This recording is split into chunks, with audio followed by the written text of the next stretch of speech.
Since the NHL season will be officially kicking off here shortly, I decided to circle back to some trade talk. This is a subject that I try to avoid more in the off-season after free agency. With that being said, however, it's been quite a while since we touched on any trade speculation. In this video, we're going to go over a select number of NHL players, their current situations, the likelihood of them being traded, and where they could end up. And with that, here are 4 NHL players who could be traded to new teams. I think it's fair to say that things have changed dramatically in Manitoba over the offseason. The Jets bid farewell to longtime previous captain Blake Wheeler, who signed with the Rangers along with Pierre-Luc Dubois, who they lost to Los Angeles. However, even though this was a significant culture shift for the team, there's still even more uncertainty on the horizon. For one, nothing but question marks surround netminder Connor Hellebuyck and his future with the team. And secondly, the fate of Mark Scheifele has yet to be revealed. The forward, who has solidified his place as the best center that the Jets have to offer, has been a steady producer for the team for quite some time. Scheifele has impressively recorded 60 or more points in 6 consecutive seasons, with his best being the 2016-17 campaign. Throughout the stretch of the 79 games that he appeared in, Scheifele notched 82 total points. While yes, he's not exactly hitting the triple digits in points, one thing's for certain: he can offer any prospective team a steady stream of offense within the top 6. And we do know that Scheifele, unlike Hellebuyck, is at least open to staying in Winnipeg. This is my 13th camp, so it's been a long time. I've enjoyed every day of it, and I'm definitely open to staying, he says. Despite the assurance, though, over the summer, NHL insider Elliotte Friedman made an excellent point regarding Scheifele's future. I have heard that they're kinda indicating that if they go from Dubois to Scheifele, to no Dubois and Scheifele, they better make sure if they're making that trade, they get a replacement, Friedman said. So even if GM Kevin Cheveldayoff does decide to move his player, he's going to need a plan B first. Even though Scheifele does have a clause on his contract, it would only hypothetically allow him to list 10 teams that he wouldn't want to be traded to. Even though we don't know what those teams are, some that could use his services the most are the Boston Bruins, Nashville Predators, and the Columbus Blue Jackets.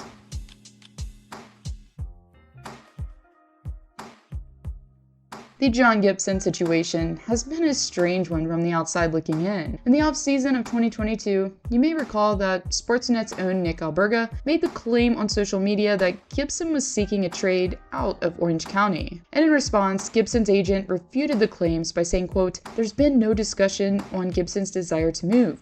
There's no truth to it." End quote. However, yet again, almost like clockwork this past offseason, Frank Saravalli was the one, this time, to reveal that the goaltender allegedly wanted a change of scenery. Gibson's asked for a trade, and I've reported that he said, "I'm not playing another game for the Anaheim Ducks." Therefore, while it's been rather confusing with all of this back and forth, it's hard not to wonder if Gibson really has requested a trade. If he did indeed, I feel like most fans would understand why. At 30 years of age, Gibson has been for the most of his career anyways, a stabilizing force in net. However, there's been a lot of speculation that his recent decline could have something to do with the fact that he's been overworked. Regardless of the reason for it, Gibson's save percentage from last season can't appear very enticing for potential suitors. The goaltender, who started in 52 contests last season, surrendered the most out of the entire league of goals, with 200. Not only that, but his save percentage and his goals against average were also a career worst for him as well. However, as I alluded to, not all of this is Gibson's fault,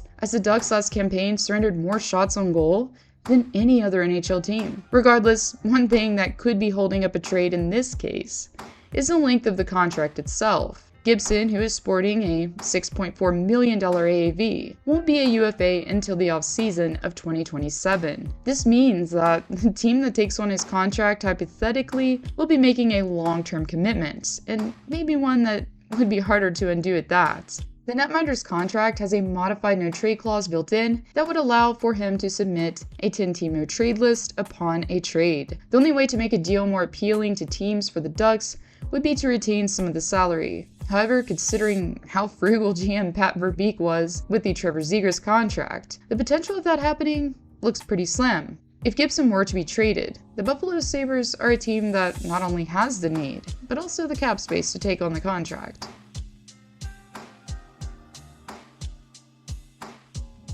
As I alluded to before, Connor Hellebuyck is the most elite goalie that will reportedly be available throughout the season for grabs. The last time we talked about the netminder, Wheeler and Dubois had yet to join new teams. Therefore, with both players now off of the roster, Scheifele now has to concentrate on getting the best return for his goaltender. If we take a look at the last 5 seasons and compare him to his peers, at first glance, his goals against average appears mediocre at 2.72. However, when glancing at his save percentage, Hellebuyck came in 10th. And impressively, if we check the amount of saves he's made during that time, let's just say he's been outworking everyone, as Hellebuyck has made nearly 1,000 more saves than the closest to him in Andrei Vasilevsky, with 8,520. In my opinion, both goalies are among the best in the league today. The biggest difference between them is that Vasilevsky has had a good team in front of him. NHL insider Elliotte Friedman has reported that Scheifele won't be shying away from offers for the goaltender in the slightest.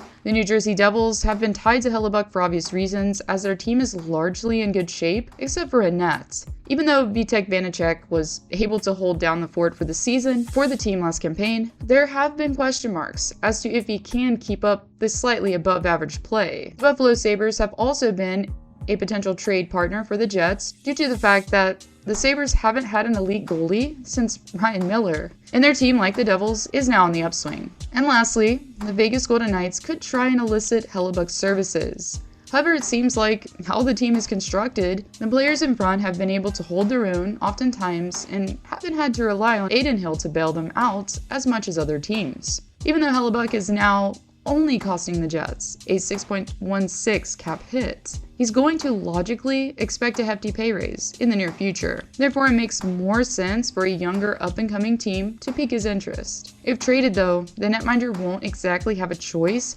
as to where he's going, considering that he doesn't have a clause on his current contract.